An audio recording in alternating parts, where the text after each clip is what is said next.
Good evening, everybody. May I request you to all please take your seats so that we can begin.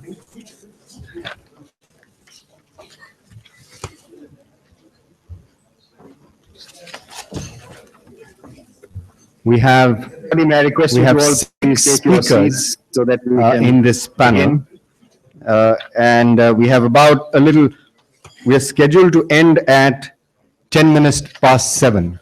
So we have about an hour, a little more than an hour for the panel discussion. So what I'll do is, since there are six speakers, I will allocate about 7 minutes, we're scheduled to end plus minus epsilon 10 minutes past for all the speakers. We have about an hour, and then we'll kind of if I have a question, then I'll open it to the audience. So we can have about 35-40 minutes of introductory remarks by each panelist, and then we'll have an engagement with the audience. I know we don't want to stand between you and the dinner. We had a long day. I think it's been a kind of terrific day. There's been some very interesting introductory remarks, discussions, and we come to the fundamental kind of issue that we've been tackling all day, and I think the panelists will give their views in the beginning on that, which is what are the challenges of job creation in this very difficult region. And there may be some commonalities, but there will obviously be some idiosyncrasies as well in the region. So what I'm going to do is with those opening remarks, I mean, it's a wide topic, so our panelists can take the strand they wish to do so. So I'll go in the order in which the panelists are listed in the program. And so the broad topic, which is not mentioned in the program, is the challenges of job creation in South Asia. We've been discussing that since the morning. We've discussed laws, regulations, growth, investment, trade, global, I mean, the whole gamut of things. So what I'm going to let the panelists decide is what they wish to focus on, and I'll begin with Professor Hoda. We've been discussing that since the morning. We've discussed laws, regulations, growth, investment, trade, global, I mean, the whole gamut of things. So what I'm going to let the panelists decide is what they wish to focus on, and I'll begin with Professor Hoda. Just a minute, sir. I think there's some sound. There's a lag. It's being recorded, and then I think there's a lag. So can you please switch that off? So what I'm going to focus on, and I'll begin with Professor Hoda. Just a minute, sir. I think there's some sound. There's a lag. Please begin. It's being recorded, and then. Well, I think the previous session on the job creating potential of industrialization and development. I think the previous session or dovetails into the presentation I'm going to make, which is about challenges of job creation in India. Because what I'm arguing is that manufacturing has the greatest potential for job creation in the country. But unfortunately, it is hedged in and it encounters a number of challenges. And these challenges are therefore also challenges to job creation. We have to remember, and I mentioned it in the previous session also, that advances in technology have been opportunities in manufacturing. Capital and labor have become substitutable to some extent. In light of this, it is important that the regulations introduced to protect labor rights and ensure fair treatment of workers, the labor costs so much that there is a temptation for investors to use capital rather than labor wherever such substitution is possible. Unfortunately, India's labor regulations have a number of features which discourage employment in manufacturing in large numbers. First of all, if individual workmen are to be terminated for any reason, the dispute settlement procedures apply, and the three-stage process of consultation, conciliation, adjudication, or arbitration takes a long time to complete. The average time taken is 10 years. In many cases, the courts decide to grant back wages to employees. One of the ways of introducing flexibility in many jurisdictions is to allow employment against fixed-term contracts. The Indian law classifies workmen as permanent, probationers, badlis or substitutes, temporary, casual, and apprentice. There is no mention of fixed-term employment. There was an amendment earlier which was made to the law in 2003, but by another amendment in 2007, the reference to fixed-term employees was removed. The trade union law in India allows multiplicity of trade unions, and this impairs the functioning of the system of collective bargaining in the country.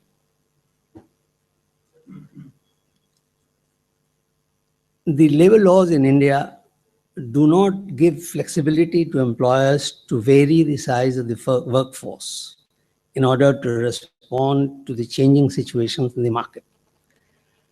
The demand for particular goods is not constant, and it changes with the economic cycle and even with the seasons. Employers need flexibility to downsize the workforce when the demand is low and to expand it when the demand is high. Downsizing is not possible in India if it involves directly employed workmen who have a virtual guarantee against being laid off or retrenched in large establishments. Apart from the standard requirements of prior notice and compensation as prevailing in other countries, the Indian law requires that for retrenchment, layoff, or closure, prior permission of government must be obtained if the number of employees is 100 or in some states 300. This provision epitomizes the inflexibility in India's labor laws.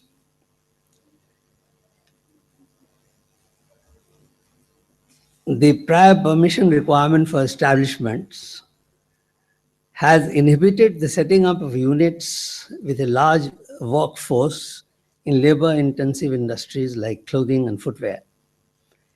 In China, garment factories employ up to 30,000 workers. In Bangladesh, in South Asia, they can go up to 10,000, while in India, they do not generally go above 1,000. The employers are willing to take the risk of employing up to 1,000 workers, but are averse to undertaking employment in larger numbers, just in case they are compelled to continue to employ the workforce by an unreasonable denial or delay in permission to close the unit. In fact, scholars like Rana, who is here with us on the list and the panel as one of the panelists, have taken the investigation further and found a link between firm size, distribution, and labor legislation in India. In India, micro enterprises had a share of 84% in manufacturing employment, whereas in China, the share of medium and large enterprises was more than 50%. Since both labor productivity and wages are widely recognized to be higher in larger firms, it is apparent that labor regulations are driving down both productivity of enterprises and wages in India. I now come to a point on which there was some discussion in the morning, and that is about contract labor. Most developing countries and emerging countries, most developed and emerging countries allow the use of temporary works agency or contract workers for temporary or ancillary work. The intention of the Indian law on contract workers was to allow their use for non-core activities. But in practice, they are being used for mainline production activities against the letter as well as the spirit of the law. What is more, contract workers suffer from very poor conditions of employment with no security of tenure and much lower wages as compared to workmen engaged by the principal employers for the same or similar work. The prevailing practice of employment of contract workers in the country has no doubt given a modicum of flexibility to employers, and the recent expansion of employment in the organized manufacturing sector has also relied on contract workers to a large extent. However, it needs to be noted that the difference in the wage and conditions of the service levels between the regular and contract workers in parts of the country has already become a source of industrial unrest. It is important for the government to ensure that the law is implemented in the spirit in which it was enacted, and it does not provide the route for lowering wages and other conditions of service and employment for carrying out mainline production activities. I personally favor greater flexibility in employment laws, but flexibility should not extend to lax implementation of laws. To sum up, I believe that the main opportunity for job creation in India lies in the manufacturing sector. The previous UPA government thought so. That's why they introduced the National Manufacturing Policy to raise the contribution of the sector to the GDP and to provide employment to 10 million people every year. The present NDA government also believes in this and has launched the Make in India initiative. However, manufacturing has a number of challenges which need to be tackled. Physical infrastructure, including power, logistics infrastructure and processes, corporate taxation and taxation environment, internal taxation, acquisition of land and labor regulations, to name the most important. However, of these, labor regulations are the most important from the perspective of without improvement in these regulations, even if other impediments are eliminated or alleviated, manufacturing may grow, but it will grow without jobs or minimum jobs. For jobs to grow, the labor regulations need attention. Flexibility in employment needs to be improved by eliminating the need for prior permission for retrenchment, layoff, or closure. Fixed-term employment needs to be allowed, and the practice in respect of contract workers needs to be brought in conformity with the letter and spirit of law. The trade union law also needs to be overhauled in order to make collective bargaining functional. These are the challenges of job creation in India. Thank you. Thank you, Professor Hoda, for that very succinct illustration of what ails job creation in India and pointing out the saliency of labor laws, among the other issues. I think power was also mentioned in the morning, and you also reinforced the lack of power for industrial houses in India. May I now request Professor Rashid Amjad, Director, the Graduate Institute of Development Studies, Lahore School of Economics. And I guess besides South Asia, you will also focus on the challenges in Pakistan. Thank you, Professor. Well, thank you very much, sir. And let me start by thanking ICRIER and the director for inviting me. And let me also congratulate ICRIER, because I think in some ways it's a historical moment, as somebody said, but it's exactly 25 years since we shifted in South Asia our basic paradigm of development. I mean, we made a decisive shift towards market-led private enterprise growth, and this has become now the sort of the mainstream way of looking at development and the issues related to it. I will talk about just 3 or 4 things. First, I'll just say something about the macro issues and manufacturing within it. Secondly, I'll say something on Pakistan, which I'll try to illustrate the question of the employment poverty linkages.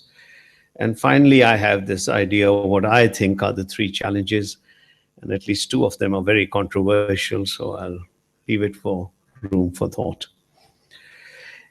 You see, ultimately, growth plays a very critical role in generation of jobs.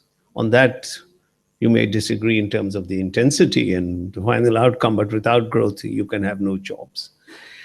Now, this paradigm shifts for what we call the counter-revolution in development theory and the opening up of your markets, and what our Prime Minister used to say, liberalization, deregulation, privatization, and the rest of it, has generated enormous amount of wealth in South Asia, and in the process created many issues and problems. But one of the elements which makes it possible to grow is only if you have macro stability. You have to make sure that if your reforms can work, you cannot do it without macro stability. And this brings us to the question of what I call the 2 gaps, which is, of course, the fiscal deficit and the trade deficit. Now, the governments can do something about the fiscal deficit, but what do you do about the trade deficit? If in a country you are not being able to cover your trade deficit, then you have to get into a deflationary situation and you cannot grow anymore. And this is something which Pakistan has been going through, the stop-go cycles of growth, because the moment we begin to grow fast, we hit against the question of foreign exchange. And then, we go to the IMF and then we start the cycle again. Now, this is where I want to bring in the issue of manufacturing. For many of the countries of South Asia, service sector has not been able to generate the kind of ICT exports, at least as far as I can see, certainly not in Pakistan. The manufacturing sector can give you the foreign exchange earnings to be able to overcome the trade deficit gap. This, I think, makes it very important that we have to ensure that the current stagnation which is hitting our manufactured exports have to be overcome. And of course, we can go into the factors from the energy crisis to anything else. That's the first thing I want to raise. The second point I want to raise is this nexus between basically growth, employment, and poverty. We take it as given that, growth will lead to jobs and lead to... Now, one of the things about the last 25 years has been that we are very unhappy about the job situation. We think we have not done well in jobs, we have created bad jobs, we haven't created good jobs. On the other hand, we've done very well on poverty. Poverty has declined drastically over this particular period of time. So how do we try to explain what is happening when you have the MDGs and the others saying, okay, we did very badly on one, but we did very well on the other. And I'll just show you some of the curves. This is Pakistan going through its GDP growth cycles, stop-go cycles, We have periods of low growth with low inflation. Then we have high growth, which is really the Musharraf period with moderate inflation. And then over the last 7 to 8 years, we've been going through a period of stagflation really initially, but now just not managing to break through into a period of high growth in the economy. Now, although my friend Ghose doesn't quite agree with it, and I have great respect for his work, he thinks the labor market cannot be reflected by looking at the aggregate figures. Here, at least, you do see the relationship between growth and what is happening to unemployment. And you can see that, the periods which you have, at least the first and the second, you can see the relationship. In the third period, the reflection doesn't take place to the same extent. If you look at the real wages, they also move in the same direction with the question of growth in the 3 different periods. However, if you go to the question of poverty trends, over this entire period, at least according to the caloric poverty index, poverty levels in Pakistan on a 2,350, and I see that our poverty line, national and yours, is quite similar if it's just for the exchange rate. Poverty levels have gone down in Pakistan from 34.5 to 12.4. And the latest census shows that the poverty levels have actually come down to something like 8%. Now, unfortunately, these figures no government wants to own up because it seems to be too delicate a thing to handle. But the question is that when you're looking at the macro growth, employment, poverty dynamics, you need to look at it much deeper. You need to see what is happening in terms of the market itself. And are there structural changes taking place? Are there, for example, remittances, something which you can mention. That's a huge, big thing. We've had 15% growth in remittances over the last 15 years. The total GDP, at least officially, is 250. We have about $30 billion official and unofficial coming in through remittances. How does that impact on growth domestically and generation? The second is the rise of a middle class. I think Ajit in his work talks about the inequality or whatever, but it's a middle class which is emerging, which is able to generate demand for goods and the self-employed which go in the process. Anyway, this is a longish kind of a issue. I don't want to, but I'm just touching upon it to show the importance of trying to understand or work through this particular macro and employment and poverty dynamics. Now I come to my challenges. And I have identified, well, in Pakistan, the structure of employment hasn't changed in terms of the employment, but I think we don't know. To my mind, the 3 Ws, what I call, which are the challenge in terms of at least Pakistan, and I think in terms of the work, the issues which have come out. The first is the question which I think is at the heart of the issue. That, I think, is the critical challenge, which is really bringing about job creation, decent job creation for women, and basically the empowerment of women. I say this also in a wider context, and I've said this to many of my people, friends in Afghanistan and others. The biggest hurdle or the biggest strength you can put against fundamentalism, obscurantism, which is now becoming quite prevalent in many parts of the world, is by empowering women. And you can empower women by bringing them into the mainstream of the labor market. Now, how you do it is very complex, and not just, I'm afraid, we economists tend to overstretch our thinking of what we can do. A lot of it has to do with empowering women in the household. A lot of it has to do with stopping violence against women. A lot of things. It's a very complex issue. But there are some things which are showing some roots. One is the question of higher education. There are a lot of women which are coming in. Pakistan, we have 50% out of the 1.5 million people in higher education, which are women. In many sectors, the women are now more in doctors and many professionals studying. Women are doing well. And these women want to work, and these women will make a change.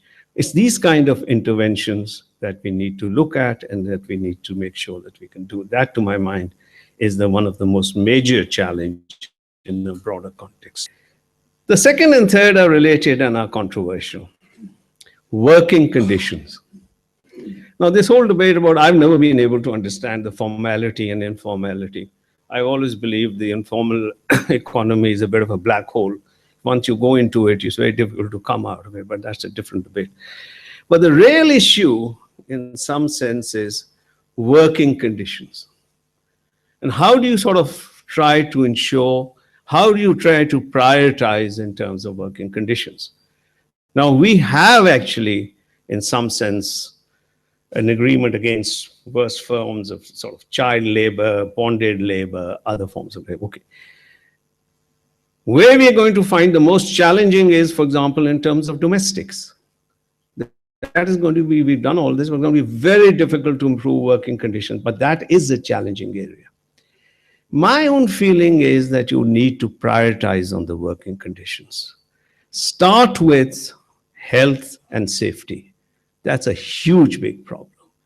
And you cannot start with the world to say, okay, we'll not have a labor inspector. Labor factories are getting on fire. Factories, people are dying out of factories. So basically, let's put this one area where you want to start with, which is you want to protect the lives of people who work, and the health is very important. Secondly, then you can go to social protection and others and welfare, which you can do in a wider scale. You can have ways of doing it where the state does it for everybody, but it may be too expensive. The third element really is the minimum wage. And I think here you need not have to, if you can make the minimum wage realistic, it could play some part, but you don't have to spend all your life trying to enforce it. So here I think the question of labor enforcement, labor regulation, there is a huge big issue in terms of working conditions. Finally, the questions of workers' rights. What is going to be the, you see, if it's very, I find it fascinating when people come up and say, you know, all of it is due to the workers and the factories and things like that. And, you know, manufacturing will go up like a bomb once you get rid of all these laws. Now, every country has its own thing. This may be true in India. This may be the way your unions have come in. But this may not be necessarily true in South Asia. In Pakistan, no employer thinks the workers is a problem. All our surveys show they don't think labor regulation is a problem. And still, we haven't been able to grow in terms of manufacturing sector. So let's not overgeneralize this factor of the labor regulatory framework. Labor markets, by and large, in developing countries are very flexible. So please, I mean, if there is a certain sector and you have very strong feelings about it, it may be true, you may need to change it. The last point I want to make is, be a bit careful. China is no way of comparing rights of workers or medium or anything. China is a completely controlled economy. So please don't try to draw any such conclusions from China. They worked it out fairly simply in terms of how they do things. But the political economy of workers' rights has to be thought through very carefully. Because rights are there. There are rights for workers. How can you go against your own constitution? Your own constitution of your country basically guarantees workers' rights. Now, you can say, no, but you know, politically, economically, it's very bad. So there it is.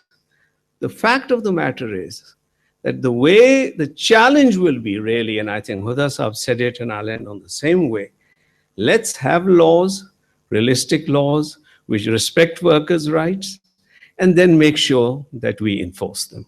Thank you very much.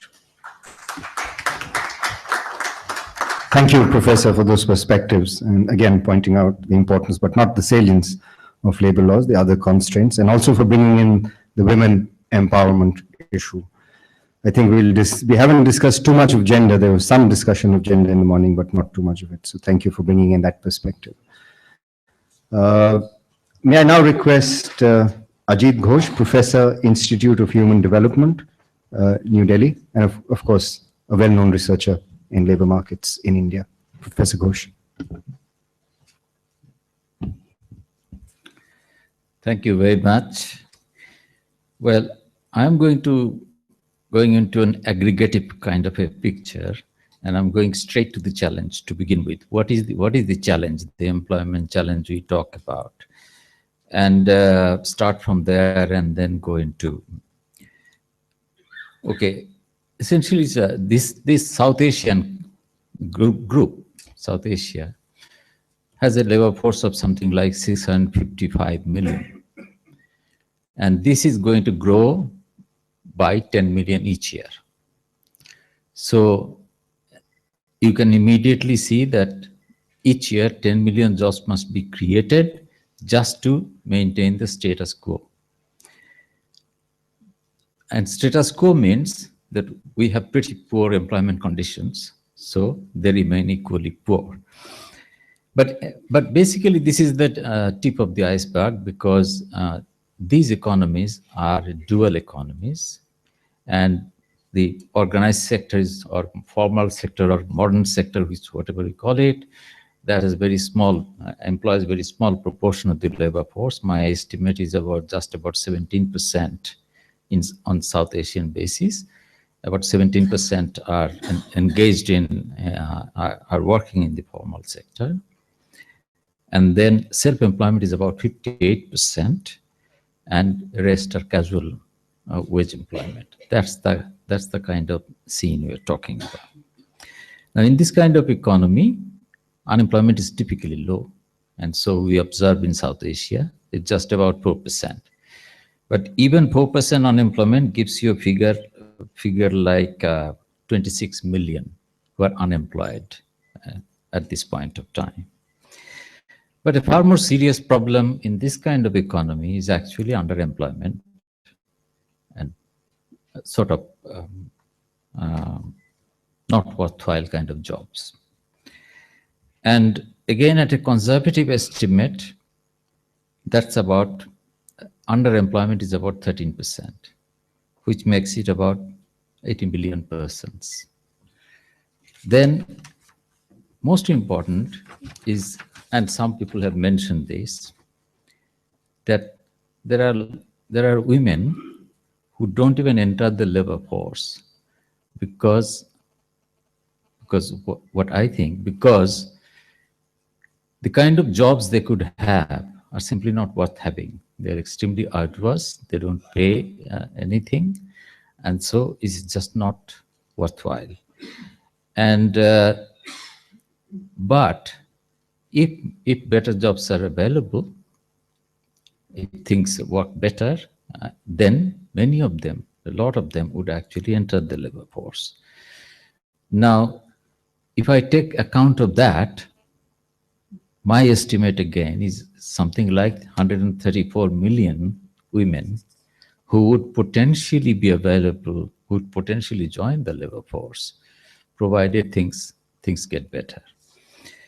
So if you add them up, you get a figure which is these three elements, which is about 240 million. Now, 240 million people who need to be shifted to better jobs, more productive jobs, would have to be. That's how we need to look at the challenge. Then, so challenge is not one of creating 10 million jobs per year. It's far, you know, if I take a view, suppose as a thought experiment, suppose I say that these economies should be reaching the Lewis turning point, i.e. that surplus labor should fall to zero, something like that. Then you would need to accommodate all of this in the next decade, say, which would give you a figure like something like 34 million jobs, productive jobs a year. And even if you stretch the period to 20 years, it would still be about 22 million. So the challenge simply is huge, and we need to keep that in perspective, because otherwise I often hear that, you know, only the incremental labor force, you know, needs to be somehow employed, which is really wrong. Now, what does creation of productive jobs mean in this case? Now, it simply means that we should, the creation of jobs should be at an increasing level of productivity. That's what it really means. That there's no good creating jobs and then productivity declining. That's not a job creation.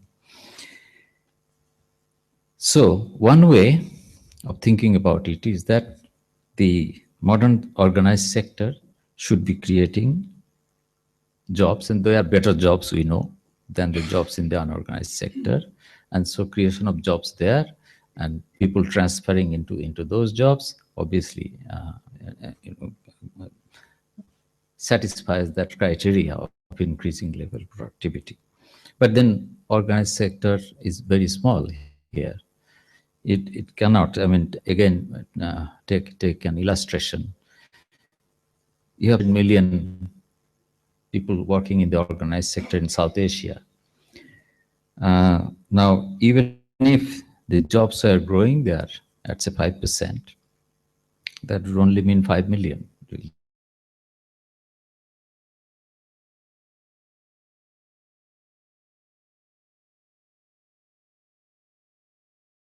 Has to happen actually. It has to be a combination of job creation in the formal sector, but also improving the quality of jobs in the unorganized sector. That should go hand in hand. Now, basically, therefore, I'd say that there are two conditions we need to satisfy on a country basis. One, that employment growth in the organized sector must exceed the labor force growth in the economy by a substantial margin. So we are getting something like 2% growth of labor force in this region. We need to aim for something like 5% growth in the organized sector employment. That's still not going to solve the problem. This one element of the other thing that are needed is the improving the quality of jobs in the unorganized sector. Now that requires essentially growth of the unorganized sector, which will then create better jobs within the sector. It will allow people to move into better jobs from poorer jobs. They will still be in the unorganized sector, but there will be better quality jobs. In a way, this is something also, I mean, Professor Burgess was saying in this, it's a two-pronged kind of a strategy that that one can think of. This is the only realistic way of thinking about. So now that so you can see that you need pretty high growth. Without high growth, this challenge, there's no way of meeting the challenge. And that high growth means almost, say if you had 10% growth in organized sector output, and you had an employment elasticity of 0.5, you have sort of 5% growth of jobs. Now that's the kind of growth is needed there, and then you ought to have again something like at least 5% growth in the unorganized part of the economy. So if you put them together, so we need high growth, and we need growth not to be confined to organized sector. Growth must be in both parts of the economy.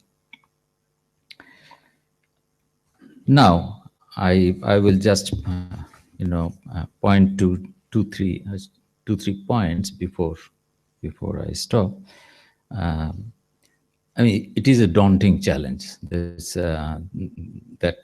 no doubt, and we need to do everything to get growth going. Other policies are needed as well, but absolutely rapid growth is absolutely essential. Rapid growth combining both organized and unorganized sectors. Now, the problems that have been there in the past, sometimes rapid growth has happened in some of the countries. But I think what's happened, one is that the governments in South Asia have not paid much attention to growth of the unorganized sector. So the focus has been on the organized sector. Now, organized sector is the dynamic part of the economy. It is the engine of growth, but nonetheless, you need attention to the unorganized sector. So that needs to change, that kind of a policy setup. Second is the services-led growth. Now, I say this is a problem from the basically it's a bit strange, but in South Asia, services are not employment intensive. I mean, say again, my estimate is services account for 51% of GDP, but only just 28% of employment. In South Asia as a whole, I'm talking about, and it is actually common to all South Asian countries. That's now everywhere else. If you looked historically or even currently, the share of services in GDP and the share of services in employment are more or less the same. They tend to be the same. And here, on the other hand, is a hugely different.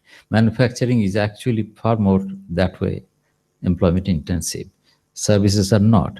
So if you get, and this is true both for the economy wide or even in the organized sector, that is the same story. So therefore, the service-led growth doesn't generate the kind of, even if you got 10%, you still wouldn't get the desired. Now, this is where the manufacturing comes in. Now, a lot has been said on manufacturing. I won't go into it, but it is still, and it's absolutely true that manufacturing today does not generate as many jobs as it used to, as it did in Korea or Japan. But that does not mean that it does not generate more jobs than other things. And indeed, I think evidence is that manufacturing holds the best potential. Now, people have talked about problems and so on. I'm not going into it, but you need to shift to, this is my argument would be that you need to shift to manufacturing-led kind of growth in order to have this sort of job growth that we need to meet the challenges. Two other points. One is relating to, I mean, they're related.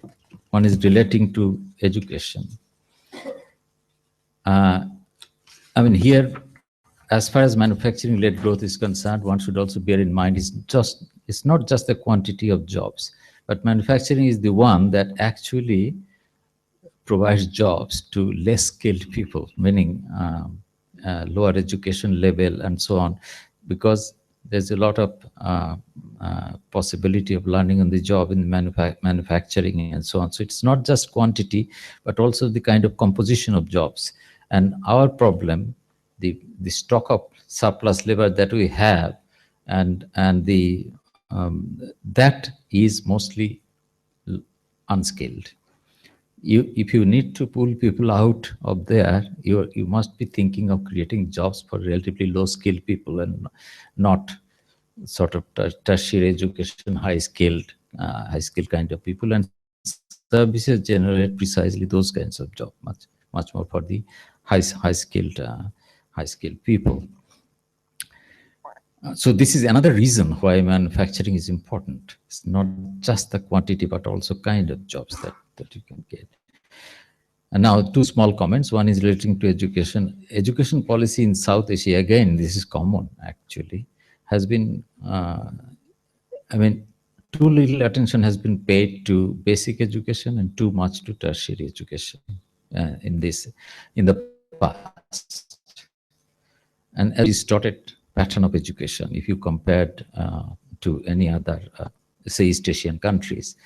Here we have a lot of people at the low end, small percentage in the middle, in the secondary level, and relatively high. When I say relatively, I mean compared to comparable countries. I say if I compare to China, China would have actually less percentage of people with tertiary education, but almost all in the middle, up to higher secondary kind of education, nobody illiterate. Here we still have a lot of, in the labor force I'm talking about, who are already there. And we still have in fact, a lot of illiterate people up to primary kind of education, and much less at the secondary kind of people. Now this needs to change, because this is not helpful in generating the jobs. There needs to be much more attention paid to secondary education, and primary is now more or less done, but secondary education is needed. Two, I don't know if I should comment, but I was listening to demographic dividend sort of thing. I just want to make a short remark that, demographic dividend, I think, is like increasing returns to scale. The fact that it's a potential doesn't mean it's going to happen.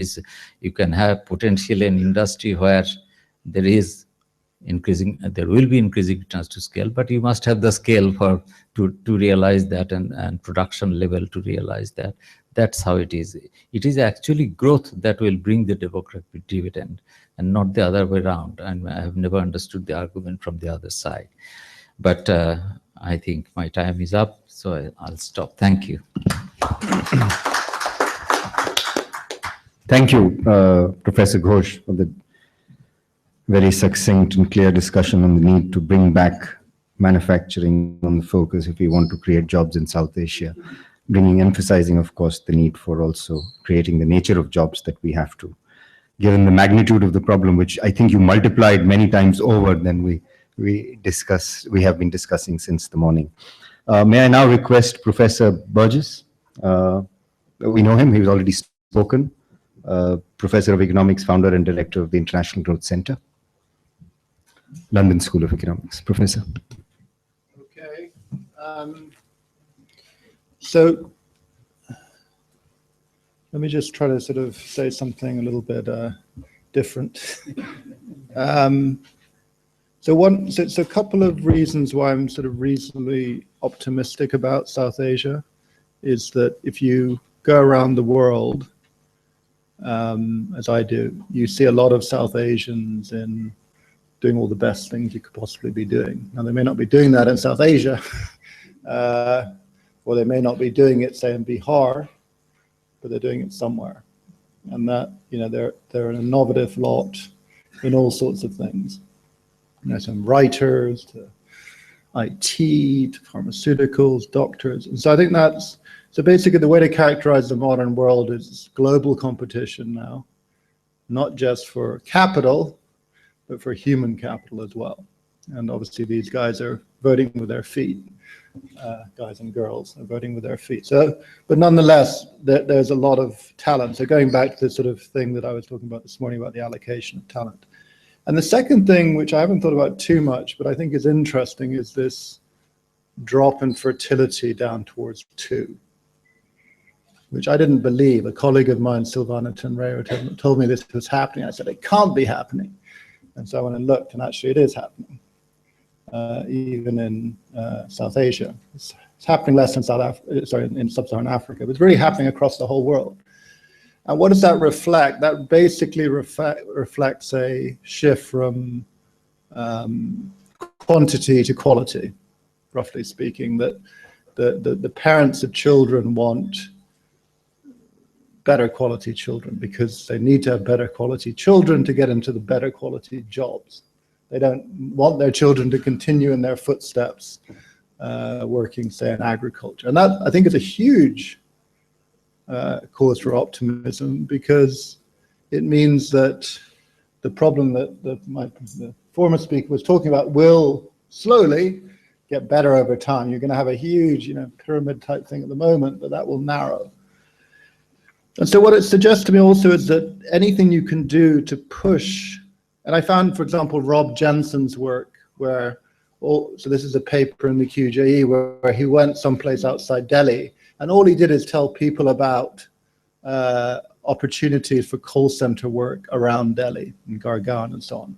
Nothing else, like a kind of job mela. Then he went away, and then he observed people's investments in their education of their children, and he saw that there was an big increase in the investment in girls' education. Because now they had this different view of the world. The girls were not just going to go marry some farmer. They might actually get a job in some call center. And of course, for the parents, that would be advantageous because the return on the girl would be higher.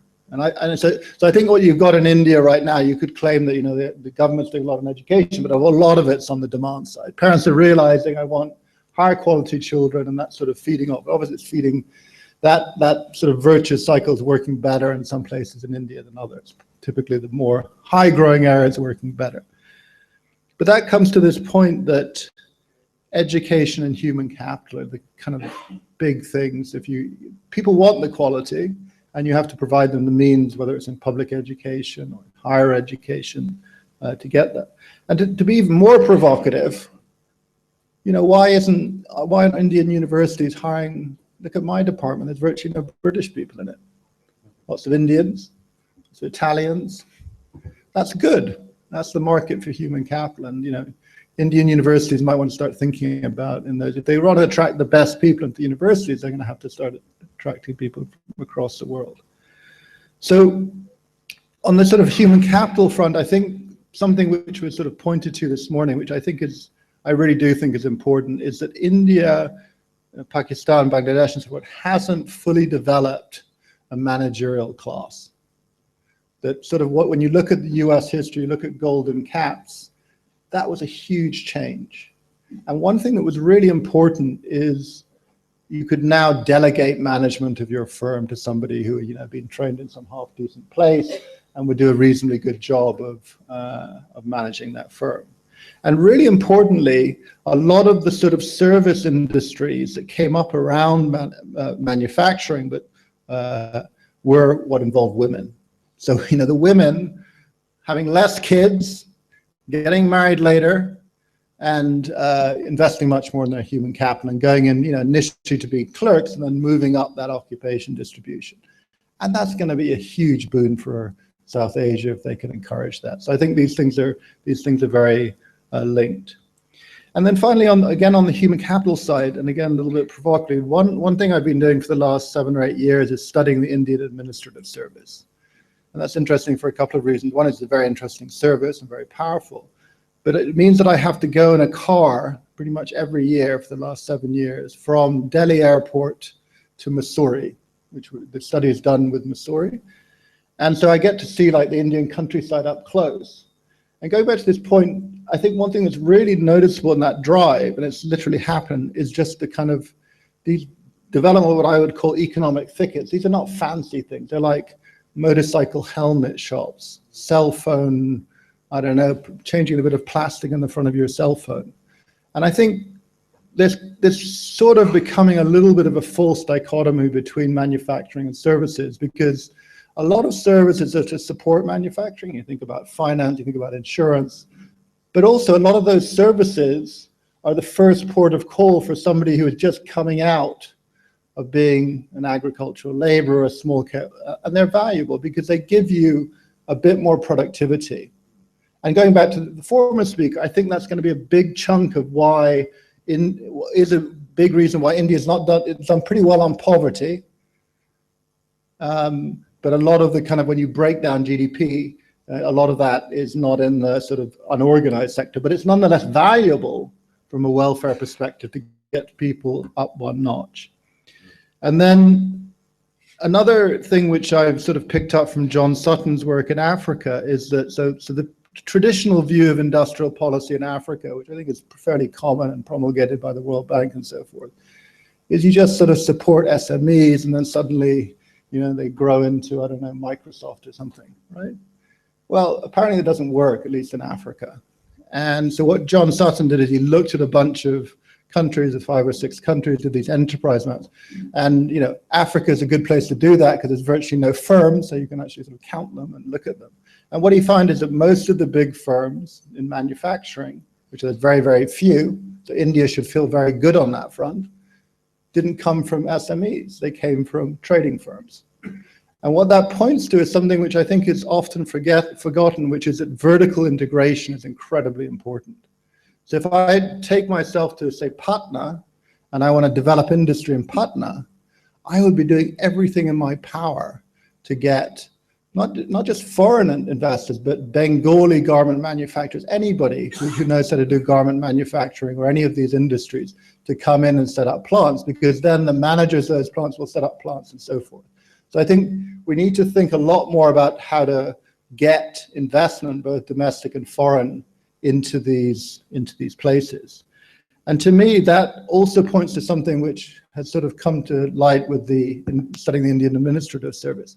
You need to change the mindset of bureaucrats about business. And I'm not just talking about manufacturing business, but also about services, the unorganized sector. There's very much it's not a universal culture, but there is a sort of a culture of this is a pain in the neck to get these businesses set up. And that's entirely different from, say, the situation in, I don't know these places particularly well, like ICRIER or something, where they're bending over backwards to get investment in. So it's not just the private managerial talent, it's also the public managerial talent, because these guys have a huge bearing, the work we're doing with Marianne Bertrand showing this, on what happens to firms in the states under their jurisdiction. They're an important input into the production process of both services and manufacturing. So I think changing that mindset, making it their job to bring business to the places they work, I think is important. I've said enough about regulation. My basic view of regulation is people could talk as much as they like about workers' rights. The point is the people outside the formal sector have no workers' rights. They are not, maybe enshrined in the Constitution, and so they have no rights. And so you're basically doing stuff which is to the benefit of the few who do have those rights at the expense of the many who do not have those rights. And I think, to me, we need to do everything we can to absorb as much of the population into these more modern sectors. And I think changing that mindset away from sort of saying, well, there's these rights, they apply to such a tiny fraction of the workforce who are already more privileged than the remainder of at least the majority of the workforce. So let me just end by saying that two things that have, I guess, in the last year or two have interested me the most about India and also about Pakistan and Bangladesh is this whole question about energy. If we thought that health and education were being poorly delivered, wait till you take a look at energy. The kind of setups for electricity generation and distribution, the non-payment norms, the whole sort of fiscal situation in these things is just horrendous. And what that basically means, so it's not necessarily a technological problem. It's not if you take Bihar, for example, I'm sorry to keep going back to Bihar, but it's no different in much of Pakistan or Bangladesh. The fundamental, those guys can buy electricity, the grid is integrated. So when I first went to Bihar, they were going on endlessly about coal linkages and this. And then I suddenly realized, oh, if it's making any sense, you can just buy this stuff, you don't have any. The problem is that people aren't paying for the electricity. So if they're not paying for the electricity, how are they going to pay to expand access? And so I think there's a huge it's sort of like changing the norm on tax evasion. You need to change the norm on, if you want to use electricity and you want it 24 hours a day, you're going to have to pay for it. And I think there's a lot of interesting work that could be done. And I think it's fundamental. As I said in the morning, because the set of stuff you can do, if you don't have access to electricity, is pretty mind-numbingly small and unproductive. And then finally on cities, I mean, having kicked around India for some time now, I do have a strong sense that the need for greater competition, now people talk about competition between states, that's certainly important, but I think when you look at other parts of the world, I think we have to have much more competition between cities to attract industrial investment, both in services and manufacturing. And I think one of the problems there is that the city governments, the mayors and so forth, are almost unknown figures. And partly they're unknown because they have no powers. And so they have no incentives to attract industrial investment to their cities. So you have a situation where they're not incentivized to provide the right conditions for that. And that, I think, is a fundamental issue going forward for all of the South Asian countries. Thank you very much. Thank you, Professor Burgess. I think, again, emphasizing the need for quality of human capital and then contrasting it with the availability of the quality of human capital, both in India's business as well as in governance. So I think interesting points there. Let me now, so we're we are now towards the end. Again, Kunal has spoken, so I won't introduce him. In fact, all the bios and CVs are in the packet. Kunal.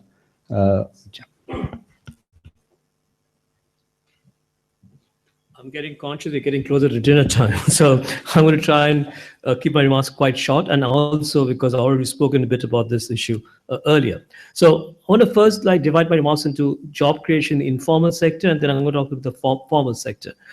I want to make this point that I think a lot of us think about jobs as being jobs in the formal sector. And yet we know that for a majority of workers in India, the probability of entering the formal sector job is pretty much close to zero. And I'm surprised often why so much of our energies and thoughts, even though we think getting a formal sector job is good, why a lot more energy is not spent on informal sector jobs. And then I want to talk about four things. First, I think this interesting question is, we still haven't got a view yet what to do with self-employment. Should we try and maximize the number of self-employed workers? Should we try and support them? Should we try and find ways to make their working conditions better? But then to think about a thought experiment. Suppose that every worker in the informal sector was a self-employed worker.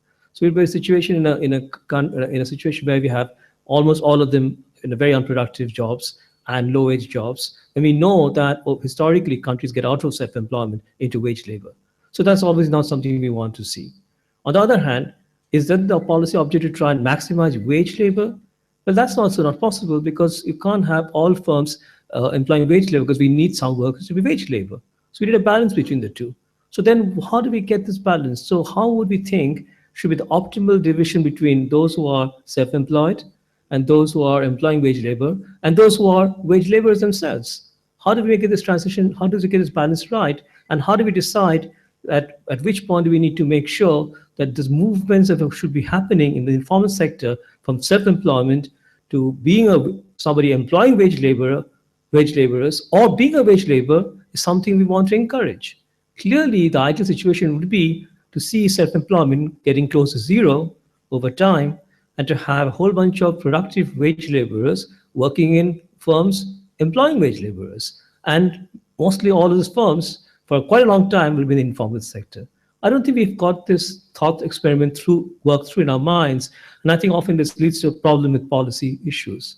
For example, we want to see more and more firms or become more and more self-employed becoming wage laborers or employing wage labor themselves, but often we provide kinds of barriers to those firms doing so. For example, we might say to a firm that if you want to employ wage laborers, you have to therefore provide some social security benefits or some kind of mechanism to employ wage laborers. The moment you do that, and I think it was mentioned early in the morning, you're creating a whole bunch of impediments to household firms who are thinking, should we get a wage laborer into our household? Is this really worth it? We are fine with our family. How important is it to get somebody from outside the house into our household? Because we know when we do that, there are significant monitoring costs. The moment we have somebody outside the household coming into the household, somebody's got to spend time supervising that worker. We have to make sure that we get this particular question right. Otherwise, we're going to create barriers for quite a few firms who could have been actually quite productive, moving into what we would call DMEs, informal sector enterprises employing wage labor. We need to make sure that this transition can be actually quite smooth for those ones who are actually going to be quite productive in that segment. I don't think we really got that question right in our own minds, and that also leads to a lot of confusion in our way we think about policy in the informal sector. So I think that's the first point. The second point I would say is that the work I've been doing with a lot of the NSS rounds now for the last 10 years, we've got a book coming on OUP next month. The thing that's important again is that what I call the first productivity jump. The first productivity jump is the jump that you get when you move from a household enterprise to what I call a DME or an NDME if you wish. That jump is when you actually start employing wage labor. It's a big jump. And sometimes one forgets that jump is actually almost as important as a jump from informal to formal sector jump. In other words, a firm becomes a formal sector firm from informal sector firm.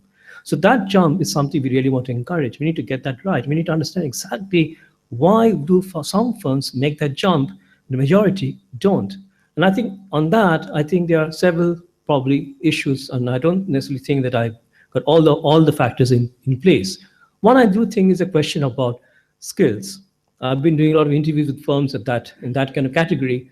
And one of the things they would always say to me is that actually it's very difficult to find somebody who's skilled, who will stay with us. Because the thing with these firms is they do spend a lot of time training these workers. They're usually not a situation they can get them from as they are and hope then they will work in the enterprise very easily. And often what happens there is that if we train them, they tend to be mobile, they tend to move. Along with a related issue comes in about UNREGA. I've heard often there's these firms complaining about the fact that UNREGA has made it more difficult for them to hire at that level of skill. I'm not completely convinced, but I do think it probably works in certain labor markets. UNREGA may be increasing wages in certain labor markets. There is a very good paper by Imbert and Papp who show that UNREGA has had some effects in local labor markets. And I think that might be true. I do think that we need to be careful because we do know UNREGA's given that no household or very few households get 100 days of work in most of the poorer states, and even in the richer states, then it's mostly women who are working in the field on the project sites. I don't really think that UNREGA has had that kind of effect that we think is become a constraint to movements from being a household to non-household enterprise. But it's worth thinking about. I think we need to do some better work than we've seen so far on the effect on UNREGA on this transition from OAMs to DMEs. I don't think we really have causal stories yet. The other thing I think that's interesting is that skills come in a very important way. But these are not skills that they're talking about where we're talking about workers who essentially are even secondary school educated, so on. It's the primary school educated workers who are essentially given on the job training. But it's very important to have workers who are very eager to learn and very compliant and so on. And I think there again, I don't know whether we have spent enough time in the policy thinking of how to provide skills for those kind of workers. Because it seems that that's a huge concern. And NSO asks questions on what are the concerns you face for this kind of firms. Skills come in as a very important thing, more than we might believe, and more than even finance constraints, which are usually the ones that you think are the most important. And interviews that I've done with these firms suggest they do think that's a very important problem. Now, that shouldn't be the case. This is a country with surplus labor. We think that by and large, now we have a large section of the workforce who are primary school educated. Why is it that these firms that we are talking about who really need to make this big jump into being a DME say that they have this problem? What is going wrong with skill formation at that level? And what can we do about it? And I don't have an answer to that, but I think it's worth thinking about. The second thing I feel is the other thing that we have in our minds about jobs, and it came up in the morning actually, is about construction. The biggest sector that employs unskilled labor in India is construction. We know from the work of sociologists like Jan Bremen, these are terrible jobs. You go from one side to another side, you stand under the hot sun waiting to be picked every morning. It's a daily job, it's a daily spot market. So we know that those things are true. We know that those jobs are not good jobs. Having said that, it's also true that for quite some time now, those will be the only jobs that will be available for unskilled labor. Not manufacturing, not even certain kind of slightly more, some kind of services which might provide better skills. So what are we doing about the construction jobs? As economists, have we studied those markets yet, of how the markets work in construction? Interestingly, that kind of a market has, as I said, been mostly by sociologists. And again, the question really is that can we actually think about skill formation in construction? Can we think of working with construction companies and now major construction companies on how to train these construction workers? Because clearly, for quite some time, that's where the jobs are going to come from, like it or not. So that's something I think is also some sort of a problem that we have as economists, not really thinking about a particular labor market where it seems that's where the biggest demand has come for unskilled labor. The third thing I want to say is about the rural-urban question. Interestingly, we know that a lot more of the total number of DMEs are in urban areas. That's true. But we also find that the size of rural DMEs is increasing much more faster than the size of urban DMEs. In fact, rural DMEs now are larger than urban DMEs. Now, what does that mean? It means that there is rural industrialization going on in India. There may be reasons why DMEs want to, when I say DMEs, these are informal firms employing wage labor. They are going out because maybe they don't want the environmental regulation that cities are there, that might have. Maybe they don't want the problems with land and resistance prices that they might have to face when they move into cities. Question again is, for those kind of firms, what do they need? Well, certainly they need good infrastructure. Certainly they need transportation links. Certainly they need power, as Robin mentioned. And also actually they also need skills, because these firms can't go too far looking for the workers. They're looking at very localized labor markets and need to find the workers there. Again, you've got to think about how exactly, if we believe that kind of industrialization is not a bad thing, and certainly I don't think we may have to disagree if that is not a bad thing, that we need to see rural industry increase, partly for environmental reasons, and partly because that creates more jobs in rural labor markets. We got to have a strategy in place for those kind of firms, because that's certainly been increasing the number and also the size of these firms over time. And it's quite remarkable how much the increase has been in the last 10 years. So that's on the informal sector. Yeah, there's one more point I wanted to make about the informal sector. If you look at the NSSO data, and I think Sandeep said this in the morning, what's also striking to me is that you can do a whole bunch of controls in education and so on, and yet you get significant gender and caste differentials in terms of returns to size, returns to productivity, and so on. Now, at that size, you think, well, I can imagine in a formal sector firm, maybe caste is capturing education, human capital, and so on. But what is it capturing at that level? It's very difficult to imagine caste is capturing anything else than pure discrimination. Same thing with gender. Now, that's something we need to understand. Are there real barriers to entry of women entrepreneurs or women who are managing DMEs, and those from social groups where Dalits and Adivasis, for example, particularly Dalits? So I don't think we really have. We have now seen a couple of studies I've seen on Dalit entrepreneurs at that level, not talking about the larger firms. And I don't think we really have a sense of the discrimination those particular kinds of firms, those who own these firms face in labor market. Now, these are not necessarily discrimination in a kind of in the kind of overt statistical discrimination, but we've got to have a better sense of what's going on in there. And I think we need perhaps better research, maybe field experiments, which I think has happened in a few places. But right now, we don't really have a sense of what's going on with those kind of firms. So I think that's something that we need to understand. On the formal sector, I think the other thing, one of the things I find is, and it comes to the regulation point Robin raised, that if you talk to the firms, so we've been doing it essentially in the 9-10 workers who might just want to be a formal sector firm. And they say, yeah, maybe they say the factory side is a bit of a pain. We don't really want to have, a water cooler in our workplace, or we don't want to have maybe maternity benefits being provided, whatever it might. They might say that. At the same time, they'll say, well, actually, if you get real benefits of being registered, we're going to go for it. I mean, this costs are not really all that much. The benefits of being registered is huge for us if we can get those benefits, but they're not very clear what those benefits are. But those benefits could be better access to credit. Those benefits could be better access to certain marketing support from the state and other agencies.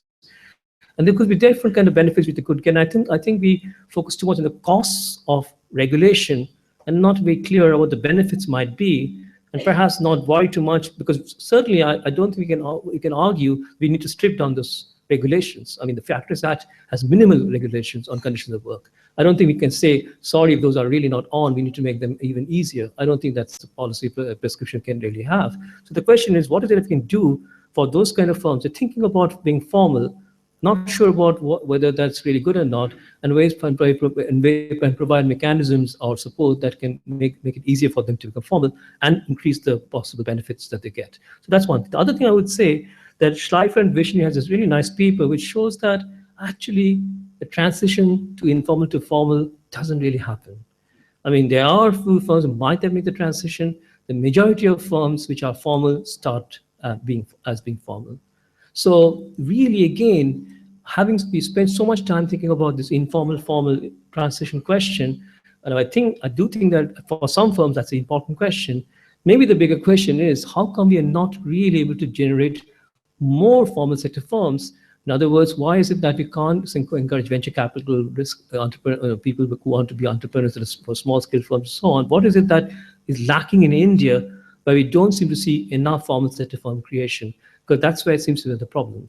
So I think again on that, I don't have an answer to why we have this problem, but I think that's something we need to think about a little bit more and not worry as much as we seem to have done in policy on the informal to formal transition, why that's happened or not happened. The final thing I would say that, again, the work I've been doing on dualism, the thing that I find quite worrying, and this is work that I've done with two co-authors looking at productivity differential in informal and formal firms. The thing that's quite worrying, and it comes out quite clearly, whatever way you look at the data, is that formal firms, when I say that, I mean ASI firms, their productivity, efficiency, whichever way you want to measure it, the data is reasonably okay on this, versus informal firms, by which I mean NSSO firms. The differential seems to be widening round by round. In other words, if you have quinquennial rounds, if you follow the rounds over time, they seem to be widening. And again, you can do fancy econometrics on that, and you can see the more or less that kind of that's going on for quite some time, since the 1991 reforms. So the question then is that what's going on there? Because that is worrying, because then you have a bunch of firms in the informal sector, whole majority of them, who are increasingly less competitive against formal sector firms. Now, there are reasons why formal sector firms are doing well: delicensing, dereservation, other things that have benefited from the reforms themselves. But we need to worry about the fact that this dualism, if it keeps on going, isn't really very good, because it ultimately means that a whole bunch of people who are working in the informal sector are going to get shut out from good jobs and from productive jobs. Thank you. Thank you, Kunal. May I request, I'm sure there will be some questions on this. We are almost at close to 7:30, and Rana, you have the challenging task of being the last speaker. No, but please, I know you're going to talk about skills, so please go ahead and do talk, since other speakers have also spoken. Thank you very much, Rajat, and I'll try to make this quick. 3 points. This is from a report that we just released actually last month, Smarter Future, Skills, Education and Growth in Asia. And I'll try to pick up the points which are related to labor market issues. The first thing is this, the issue of education. We've talked a lot about education, and a couple of people have talked here about the quality of basic education. And I'll try to present some data on this issue and why quality is so important. And it turns out that for India in particular, India gets the biggest bang from actually investing in raising the quality of education. Second, I'll say something on TVET, because there's a lot of, it's very seductive to think that, oh, let's skill all these people and they'll be able to do great work in firms. I think it's we need to be a bit cautious about the design of these TVET programs. And finally, I'll talk a bit about the type of firm, because some of the literature we looked at, some of the analysis we did really suggests that the type of firm you work in matters a lot. So you can take two identical people in a put one in a very well managed firms, you'll see different trajectories on the human capital they require and what they end up doing. On educational attainment all over the region, it's excellent news. When you look at these years of education, we're getting more and more educated. In fact, you'll find that Bangladesh today has the average number of people in France had in 1970. So if you just focus on the quantity of education, that's excellent news. But the problem is a year of education the same everywhere? So how much does really education matter, in other words? When we go deeper into the data, you see this interesting phenomena of overqualified workers. In fact, when you do these worker surveys, workers complain about having all this education and not being given skilled tasks to do. When you talk to firms, firms do the opposite. They complain about the skills of their workers. They say these are people who don't really bring good skills. And it's a bit difficult trying to figure out what's going on. Partly it's surveys. Many surveys are just not carefully conducted in terms of how they're defining skills, in terms of how carefully they're probing firms about what do you really need from workers, what is a skills gap, skills mismatch. So there we talk a lot about how these surveys can be. There are some surveys actually which are doing a very good job on figuring out what the skills issue is. Just something quick on the issue of education and its role in growth, and that is the chart on the left-hand side. It's basically looking at the relationship between economic growth and schooling, but once you control for test scores. So these are test scores which are PISA. The PISA group has been conducting these tests across a number of countries. In India, 2009, Tamil Nadu and Himachal schools participated. So basically, when you start to try and control for the quality of education using these test scores, you find that you get this nice relationship between growth and test scores. But if you were to just look at years of schooling and growth, that's the chart on the right, there's actually no relationship. So in other words, just trying to get more and more quantity of education, more years of schooling is not giving you, is not giving economies the bang for the buck. It's really, you have to worry about what children are learning.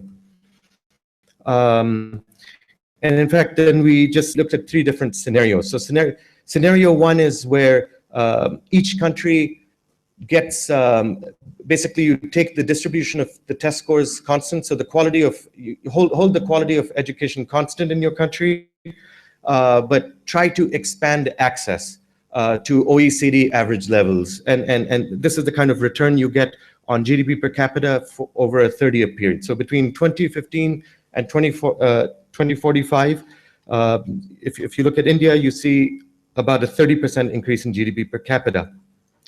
But scenario 2, you start getting a very big bang. And this is basically, what if you held your access constant, but you started making sure that your 15-year-olds are actually getting a 400 level on the PISA scores. And 400 is basically, these education experts feel that 400 is what you require, the minimum you require to work efficiently in a modern economy. So you can see that the bang, the gain for India is one of the largest, and that's because actually India has one of the worst performing performances on these cognitive test scores. But interestingly, you know, what Hanushek calls the rocket scientists also matter. So this is, you know, if you look at if you score 600 on these tests, he labels these are the rocket scientists. These are kids who are really mastering mathematics, etc. And it turns out that even for developing countries, actually investing in this this higher end, it has these large payoffs. Now we argue that actually quality of education, and this is really basic education. This is getting your fundamental cognitives well, and also non-cognitive. So teamwork is a very important element of a non-cognitive skill, and good quality education gets you both. We argue that this is probably going to become even more important. If you know, this morning we were talking about technology and this whole issue of automation anxiety, that future jobs may not be the same as today.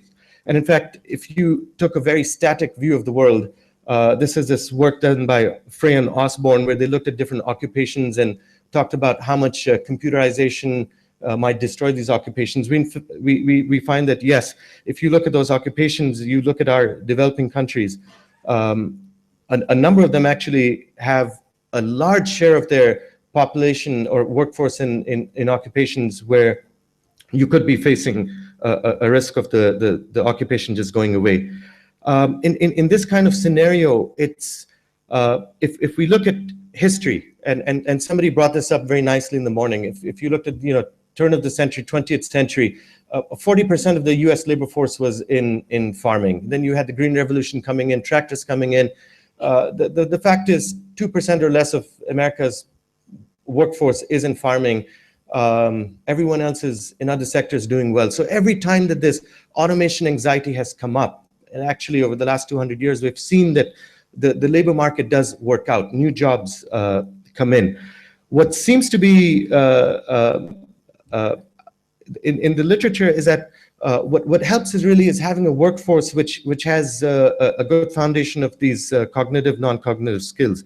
It allows people to adapt to new technologies. It allows them to acquire new technical skills, and especially as we see computers coming in, you know, this is the danger of taking courses and saying, okay, let's go and teach all our kids these narrow particular technical or vocational skills.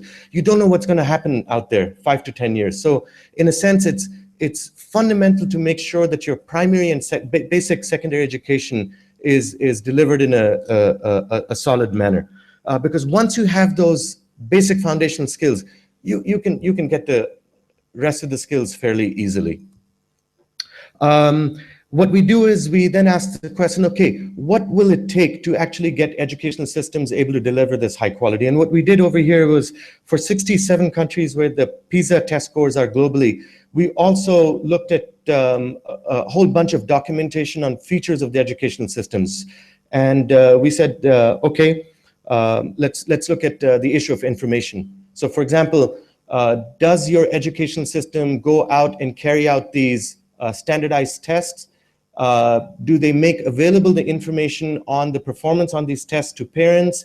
Are these data available by school, by region, etc.? So that's the information side. So it's basically getting information about what your schools are delivering.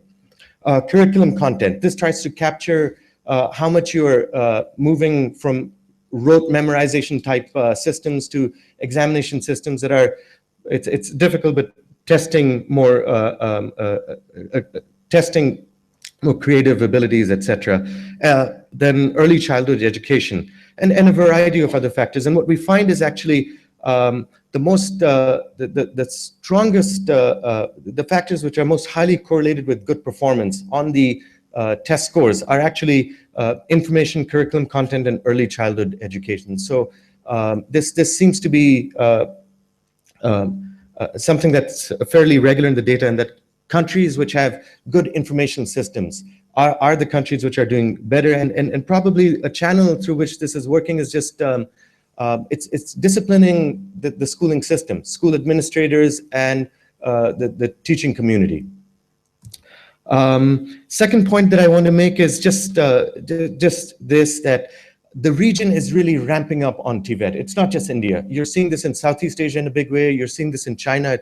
But it's really not clear how effective TVET is. And we need to be careful about this because TVET is expensive. I mean, if you compare the delivery of TVET at the secondary education, Indonesia, for example, it's about 30 to 35% more costly to deliver TVET than it is to deliver general education. So you need to be making sure that the benefit side is also very high. Otherwise, you're going to be ending up wasting a lot of money. Now, there are a lot of different models out there on the delivery of TVET. And what we find in the literature is just not enough rigorous evidence on what the efficacy of these different. Part of the report is a call for more careful research on TVET. Final thing that I want to end with is the report, which is, so if you look at different studies from the US where longitudinal data on employees tends to be the best, you find that in a lifetime of human capital acquisition, a lot of the human capital that you acquire is actually on the firm. It's on the job, but and that's one reason why returns to experience can be so high. And people don't want to hire people right out of school. They don't have experience. So returns to experience are high. It suggests it's something happening at the firm. But not any firm is going to do. The type of firm you're working in matters, and the type of contract you have also seems to matter. And I think this idea that, okay, the labor laws are really tough, but so what? You know, firms are violating, we're getting contract workers. This is not a compelling argument. If you've got a good guide of those who are saying fix the law, you have these workarounds, but these workarounds also have problems. They have costs. Okay, so what we find is that large firms seem to be really having a big advantage on a variety of different things, not just productivity, but in terms of being able to train their workers, etc. What explains this? So large firms, they seem to be able to afford these fixed costs, adopting new technologies, training, and then using modern management methods. It's something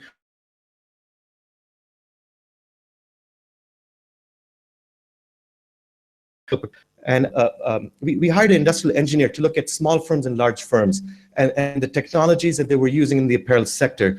And this is some of the information that he gave us. So for example, spreading the cloth. You need to spread cloth before you cut it.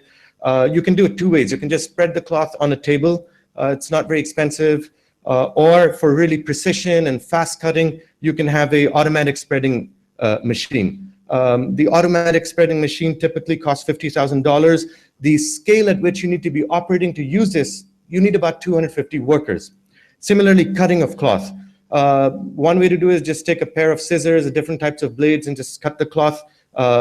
Even that, when you start getting into the fancy equipment for cutting, it can be about $7,000. But you have these CNC cutters, about $130,000. You need 600 workers or more. So the larger you are, that you can afford the fixed costs of these productivity enhancing technologies. It also means that in your shop floor, you're going to need not just the people who are pushing buttons, but you need people who can maintain these machines. So automatically, the larger firm is going to have a higher demand for skills. Similarly, on modern management methods, this is something that Nick Bloom had presented in a workshop where he had all these interesting photographs.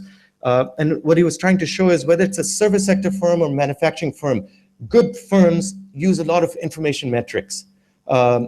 Workers are working in teams, they know what each other is doing, and information is being advertised. And at a minimum, you need workers who can understand the information and process this information. So this is a car plant somewhere in the US, and you see this whiteboard. It's basically got all this information on different parts of the production process. It's got names of workers. It's about how you're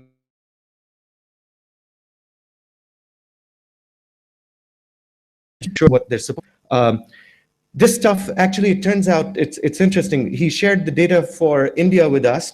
So we looked at we looked at apparel, we looked at textiles, and we looked at the other manufacturing. And we find that, once again, the larger the plant size in India, the more likely you are to be able to use modern management methods. So it really seems that having this firm size distribution in India that we have of very small firms, it's having a serious drag on the economy, not just on productivity, but the wages workers are getting. This chart on the right-hand side, this is simple stuff from the NSS data where we look at wages that large and small firms are paying. And it's interesting. The red line is basically your firm with less than 20 workers. The green one is firms with 20 workers or more. And what's interesting is not just that the large firm pays more, but it's also that its trajectory goes on increasing, whereas in the smaller firms, you see it tapering off. Now, this whole skills agenda, it becomes much tougher in India. And this chart shows why, because so much of our employment is in these very small firms. And these small firms are disadvantaged in a number of ways. They can't afford the costs, they don't have the technology, they don't have the management practices. So I think, really figuring out why Indian firms are so small is a very high order of business. I'm just going to end with this issue of temporary employment and contract employment. Now, this is not an ideal chart. If we had longitudinal data, that'd be fantastic. But what we did is we took a couple of rounds of NSS, combined them. We put in these cohort and calendar, year fix effects, etc. But basically, this is based on a couple of strong assumptions. But if you assume that you don't see too much switching, as long as you don't have a formal a regular worker who becomes casual then goes back, as long as you don't see too much bouncing around, and then this chart sort of captures what's going on. If you're a regular worker, you see your wages going up, and these are just private sector firms. I mean, we made sure that we took out the public sector firms, which might be very much driven by seniority-based rules for wage increases, and you see this interesting phenomena where the returns to experience from contract work is just not that high. It's much more there for regular workers. Might be a number of reasons for this, but one of them really might be that when you're a contract worker, you don't have the incentives to really learn. But prior to that, the firm doesn't have incentives to invest in your training. So this business of workaround and contract worker, I'll end with that and say it again. I think this is a false economy, and we should really try to figure out how to fix the regulations. I think that fixing the regulations there are high returns. Okay, thank you. Thank you, Rana, for the forthright policy implication that you mentioned at the end. And, one question that comes to mind is that if small is not beautiful, is big is going to give you those returns on scale, investment and growth. Why is it that Indian firms haven't grown? We asked this question in the morning, why Indian size distribution near the lower end? And is it, and the question is it the labor laws that are, or is it some other factor? So are labor laws the reason for the small size distribution of firms in India and for South Asia? And that's a question for the entire panel. Or are there other constraints which are equally binding? So what is the binding constraint on size? I think TCA also referred to this in his discussion. So I'm going to throw open the floor for discussion, but it's going to be severely limited. Right, so we have just about 3 questions, and please be brief, and please identify yourself. So I'll give you the first, since we've talked about gender, I'm going to give the first privilege to our Dr. Ahluwalia. I want to follow up your question by saying that is it not also the tax incentives which were responsible for the small not becoming large, and also reservation, which now we don't talk about, but it took us a long time to really get over that. And I think this didn't get mentioned in the morning. I don't know if in the course of the day, maybe there are some people who don't even know that we went through a huge phase where there were a whole lot of 608 items that were reserved only to be produced in the small sector. So I would like you to add the tax incentives and reservation while answering the question on why the small have not become large. Thank you. Please go ahead. And I'm Naveen Adhikari from Nepal. So just a small, thing that we talked about creating jobs, but what about the distribution of the jobs across the country, not only within the country? That has linked because, for a small country like Nepal, where remittance has been lifeline, and we have been able to reduce the poverty, and large explaining factor is the remittance. So if, with very low GDP growth rate, then what's bad about, seeking jobs elsewhere outside the country?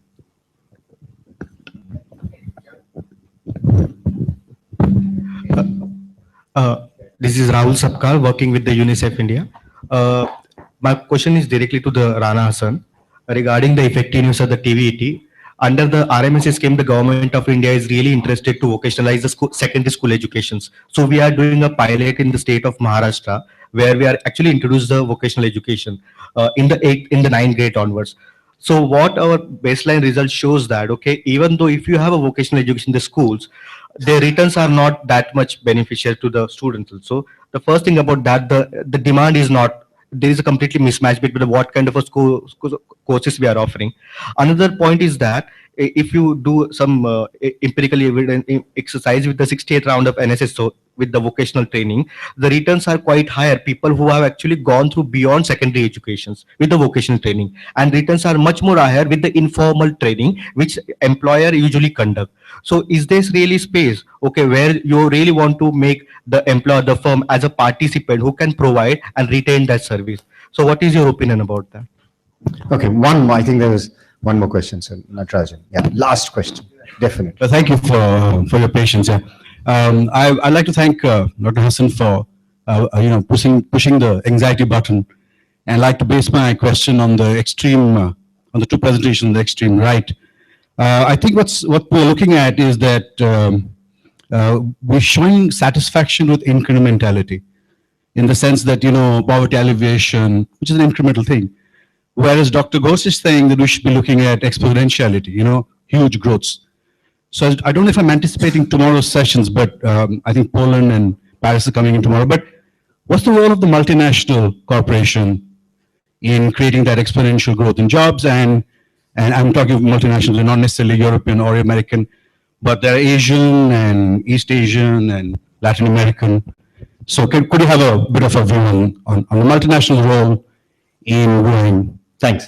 Thank you. So what I'll do is, since all the questions are directed mostly to Rana, we'll go in the reverse order. In any case, I was going to go in the reverse order. So Rana, would you kick off the discussion section, and then we'll go in the reverse order: Kunal, Robin, Professor Ghose, Professor Amjad, and Professor Hoda. Sure.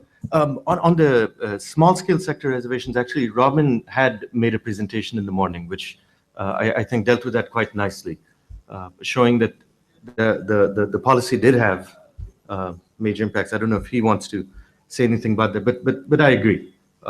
It's not just labor regulation, certainly, but there are other things also.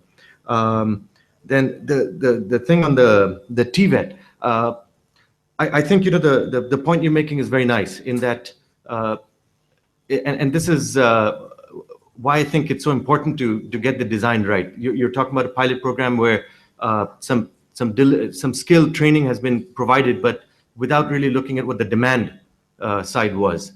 So that's precisely the kind of design issues. But there are other things also. We're talking a lot about competency frameworks. And the question is, okay, do these competency frameworks really, how effective they're going to be? So that's the kind of thing I mean by when I say that we do need a lot more research on how these things are going to play out. And the difficulty with just taking, for example, NSS type data set and looking at it is you're not being able to correct for the selection bias. The kind of students who typically tend to go into TVET are different from the ones who are going to just the general education stream. That's one of the biggest challenges in figuring out really the returns. A second challenge in TVET becomes that, so if you look at where the data is very good, so for example in Europe, you'll find that a few years after your TVET, the student who's got TVET is actually doing better than the general education student. But that's because it was nicely linked to demand. They come out, there's a job waiting. But 5 or 10 years later, when the labor market has changed, when technologies have changed, in a number of countries, the data is suggesting that good quality general education is actually what's being rewarded more. So it's a tricky set of issues. So I think that's probably it. Kunal, and you could also reflect not only the questions, but you could also reflect on the points that have been made by if you wish to, by other panelists and for anybody else. Well, yeah, I'd actually like to just the point that TC had made. I think that was nicely made, that if we look at all these different constraints, and I think he was saying, okay, there's certain, each one of them probably is very difficult from a political capital perspective. So you ones in which there's a workaround, forget about it, and then focus on the ones where there's no workaround. And in that sense, yeah, maybe the contract one is the workaround, I don't know. But if there's one takeaway, I think it's come up a number of times, especially in Robin's presentation, it's the role of the city. That is, Martin Rama had put this very nicely also. He lived many years in Vietnam, and he was saying that, look, when I look at Vietnam's regulations and India's regulations on paper, they're not that different. But because firms are located in cities, I mean, they are located somewhere. They're located typically in a city or peri-urban area, etc. The administrator of the city, does he or she have the incentives and power to resolve the problems that firm faces? And maybe that really is the fundamental issue. So in terms of a whole set of politically difficult reforms, I think maybe if it has to be one, maybe it's getting the urban governance framework. There's no city government. Right. Okay, that's... So, Kunal, as I said, you could reflect on the questions as well as... No, I won't, because I think we're definitely getting into dinner time now. And I think the thing about labor laws is that simple, it's a necessary but not sufficient condition to, IDA particularly, I think, more than any of the other things. So that's that's pretty, I think it's a pretty straightforward way of looking at it. Nobody's saying it's sufficient, but I do think it's necessary. And I think that the other thing I think is that, which is the politically the least problematic, that's not our job as economists. If we think there's a particular, we rank constraints by which are the most binding, I don't even know if there's any scientific method of doing that. And the second thing is that all of them have some kind of, bite. So all we can say is that these are the ones we think have bite. Let's try and get rid of as many of them as possible. Professor Amjad? I'll just say two things. The first about the question of workers' rights, and I want to just put that a bit in perspective. I'm not stating at all that you should continue to have bad labor laws. I'm not stating that India does not have a problem with labor regulation. I'm prepared to accept that. What I'm trying to say is, who is going to represent the workers' interests? What is going to be the role of labor market institutions? These are most fundamental questions which you need to think through. Are we just going to say that just because our research seems to show and we carried out these samples, yes, okay, we can bring this into the debate. All the employers say that in India, okay, but how are we going to be able, through our legislation, represent the workers' points of view? And that's a very complex question because, it has a history behind it, it has an element behind it, and therefore we shouldn't look for simple solutions. The second point I want to emphasize is this whole thing, which I agree with Rana, is supply of skills is not the solution to your problems. I have looked at it over and over again. You can keep on multiplying your TVATs over and over again. The point is, the employer is not prepared to pay the extra money for the skills. That's why he goes for contract labor. That's why he goes for easier solutions. Until we are prepared to recognize skills, and unless or until we are prepared to pay a higher price for these skills, only then will we be able to get through. And finally, I would like to say that this whole question of formality and informality, you see, if 80% of the people are informal, then that's too big a number to divide the world into.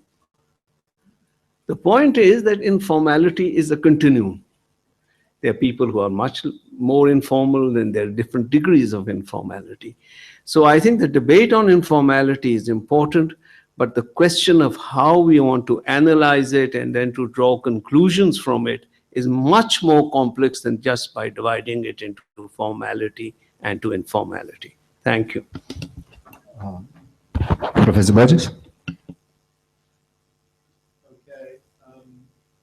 So on the point that Isha raised, I think, yeah, there is evidence of labor regulations. I mean, the stuff we did with Tim, the principal evidence was that when you went in the pro-worker direction, you had a reduction in the registered manufacturing, but an increase in the unregistered. So there's got to be something on that margin. But of course, there's other margins of tax, there's licensing, there's the reservations. So I think Arvind kind of got it right this morning when he said that India went down the wrong track with the license Raj, and I think we should just accept that and accept that we're going to have to dismantle them.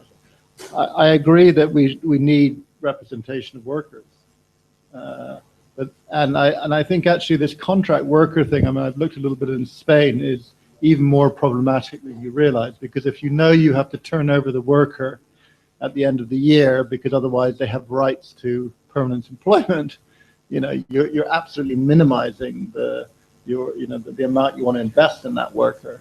And so I think what I'm looking for is more of a voluntary contract on both sides, but with some representation of workers in that relationship. But I think what we have now is broken, and we should accept that. But it's certainly not limited to the IDA labor regulation thing. And there's also this Amarapu Gector paper that does exactly that shows that bunching at the formal informal. The thing I found really interesting, this multinational question, and I'm sort of surprised that, I guess I live in London, that we would even question whether that's, as I said, the world is about global competition for capital and human capital these days. And if you can get somebody to move into some bit of India with some great technology or with some great people, then we should be encouraging that. And I think it's going to actually be the future of India. The more that's encouraged, the more it will lead, the more we'll pull people out of the dismal situation in the countryside. So I think this multinational thing's really, really exciting, because if you go back to the work of Nick Bloom and John Van Reenen, so they kind of did these call centers from the LSE to figure out what management capacity, and they sort of spread across the world. And one of the coolest figure in that work, and you know, Greece is really bad, India is really bad, the US is really good. But one of the coolest things in that thing is sometimes you call up a company and it's located in India, but it's not an Indian company, it's a multinational. Uniformly, wherever you are, Cambodia, you know, Yemen, the management capacity in that multinational is good. It basically, it reflects the country which it came from. And so you're not only importing the technology, you're also importing management capacity. And often what you see in East Asia is that the managers in sort of, you know, some shoe firm or something that came from, say, Japan, kicks off and starts to do shoes in that economy, and that kind of creates the cluster. So I think it's something that is very, very important. And similarly, some bits of India have gotten good at stuff. So I would love it, for example, if, you know, IT firms moved up to Patna. Certainly a lot of the IITs are full of Biharis, but they're not working in Patna. Professor Ghose?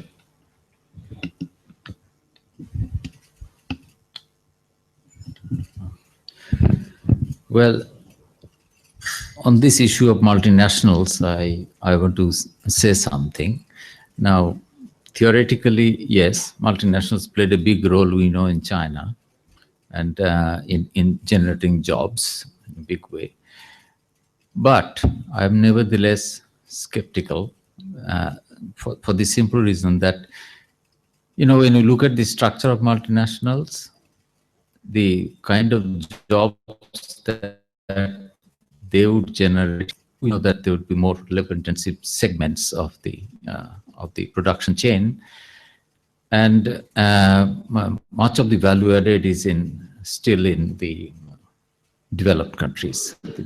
Now, what's happened? Now, there's nothing wrong with that, but what's happened, I think, is that this element has become increasingly less important. The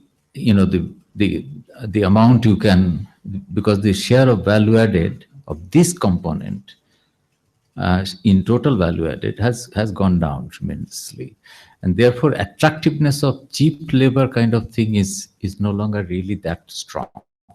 That's one of the reasons I think it will not come. And then we find a different kind of situation arising. For example, in East Asia now, what's happening is that, I mean, you are getting also regional value chains in place of global value chains.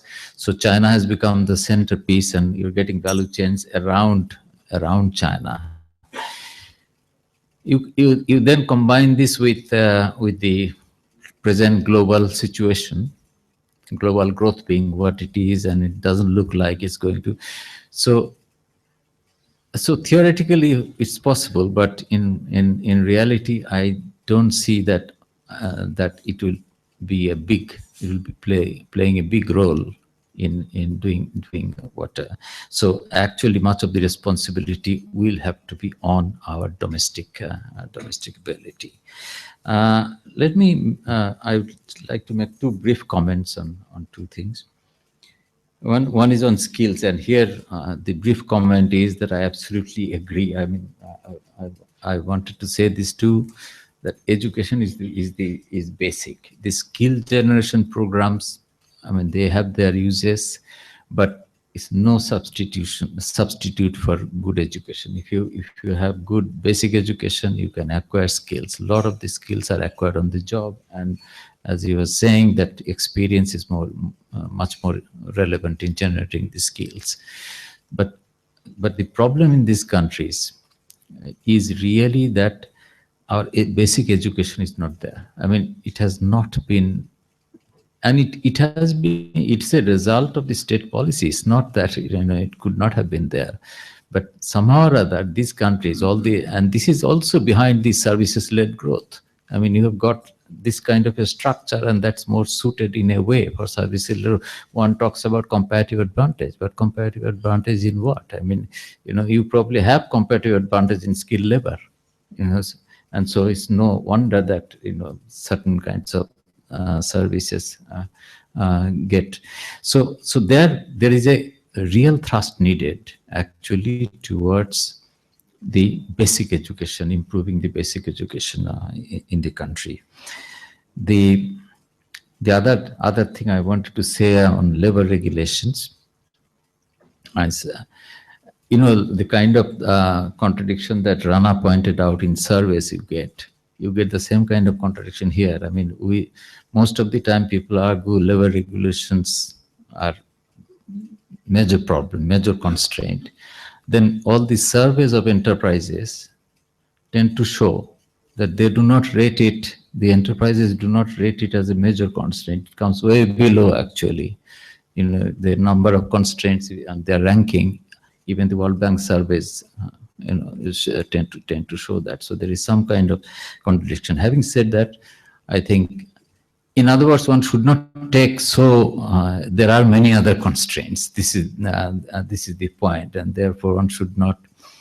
That does not mean labor regulations should not be looked at.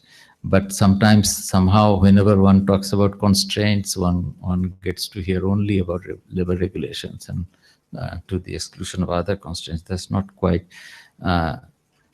Not quite right. Many other constraints to be taken care of. It's only then the labor regulation might become binding. I'm not sure they're binding constraint right now because there are so many other more important constraints.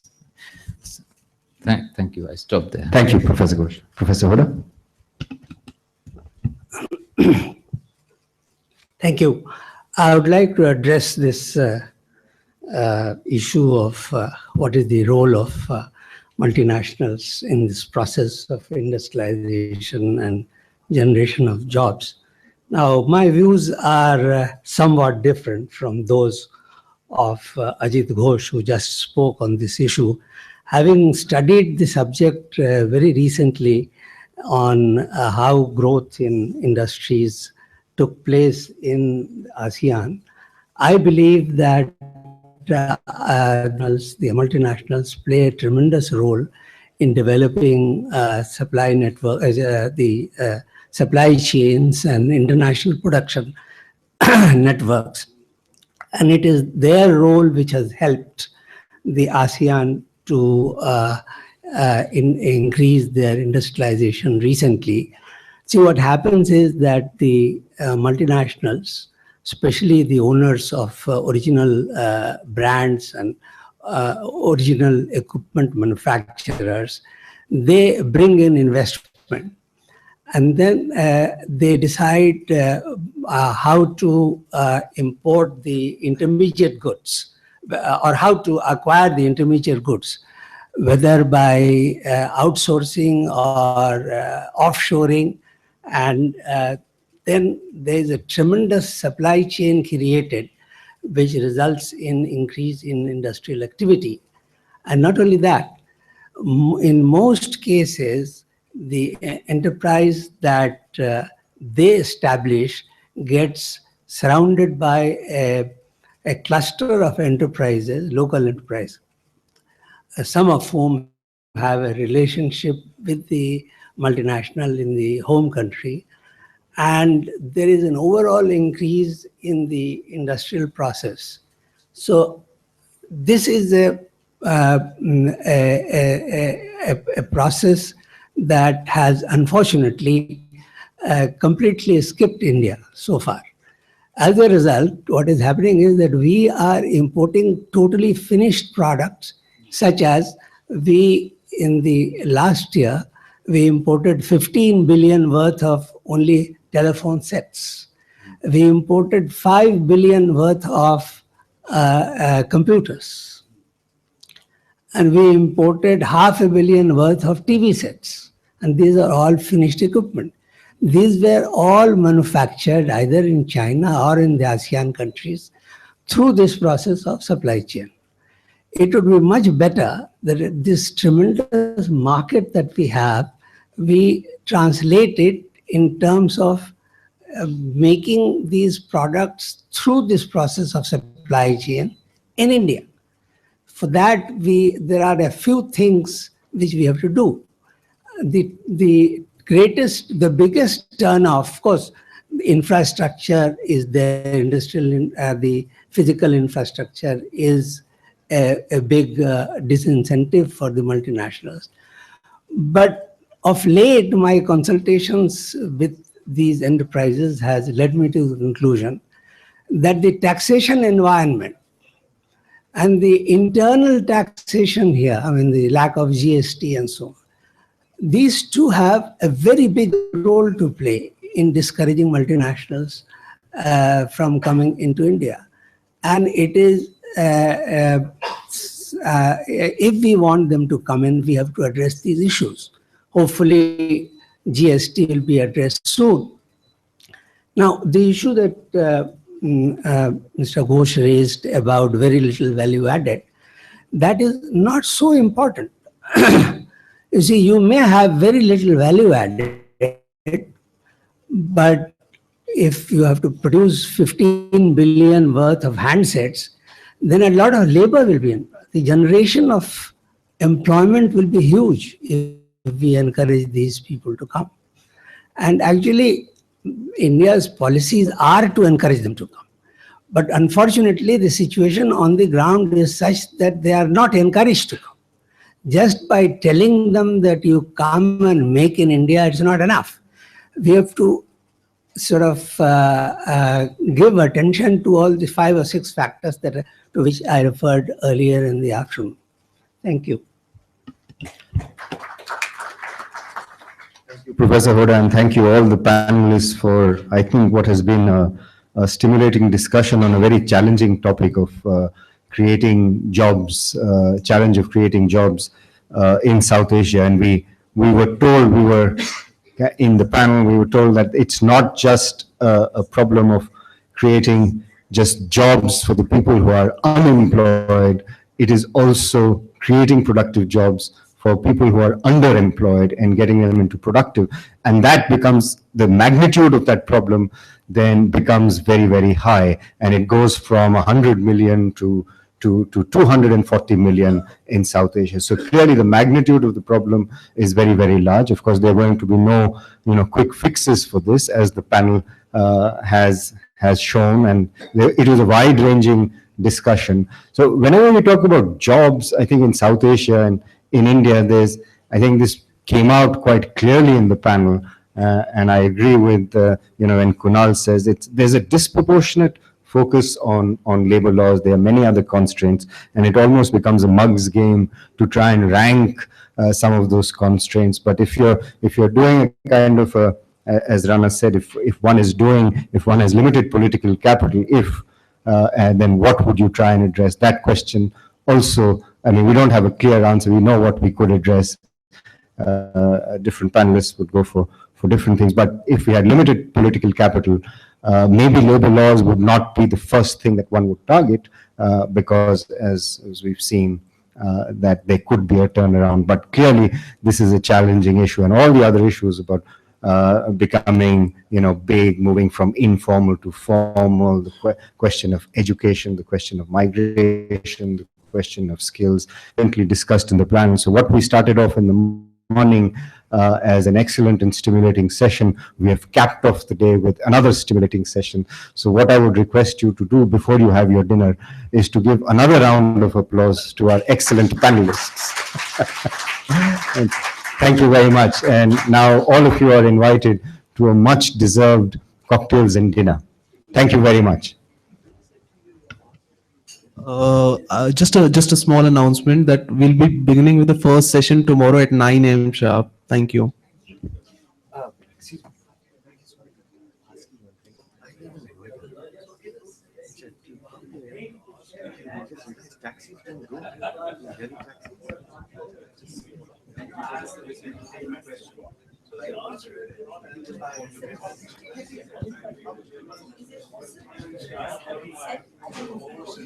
Absolutely.